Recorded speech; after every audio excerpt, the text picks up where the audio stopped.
Wala nang edit-edit, ito ang kwento. Kinansela ng Department of Environment and Natural Resources o DENR ang kanilang kontrata sa Blue Star Construction Development Corporation o yung developer ng Masungi Geo-Reserve Area dyan sa Maytanay, Rizal. Nakapunta na ba kayo dyan?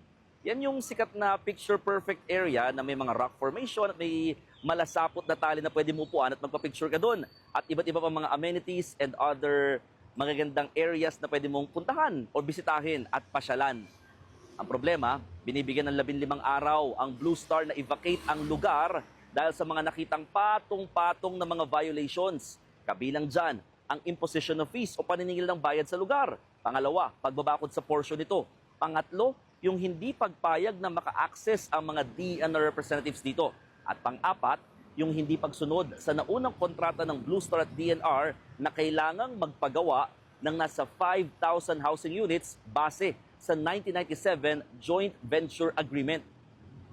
Hindi rin daw sumunod sa bidding at walang sapat na basehan para magdagdag ng nasa 300 hectares itong programa o itong kontrata na ginawa nga sa 2002 Supplemental Agreement.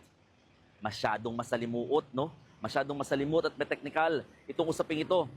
Pero sa isang pahayag, sinabi naman ng Masungi Geo-Reserve Foundation Incorporated na hindi sila ang may kasalanan kundi DENR kaya daw hindi nasunod at nagawa at natapos itong proyekto o yung pabahay dahil daw kailangan tumulong din ng DENR sa pagpapaalis ng mga illegal occupants sa lugar.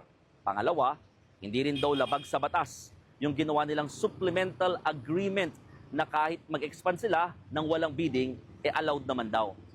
Again, sa usaping ito, hindi lang Blue Star ang mukhang hindi na pwedeng pumunta muna dyan sa Masungi Geo-Reserve Area dahil pati yung mga activities at mga turista na pwedeng dumayo dito mukhang pagbabawalan na rin in the coming 15 days. O paano? Ako po si Mon Gualvez at yan ang aking istorya ngayong araw.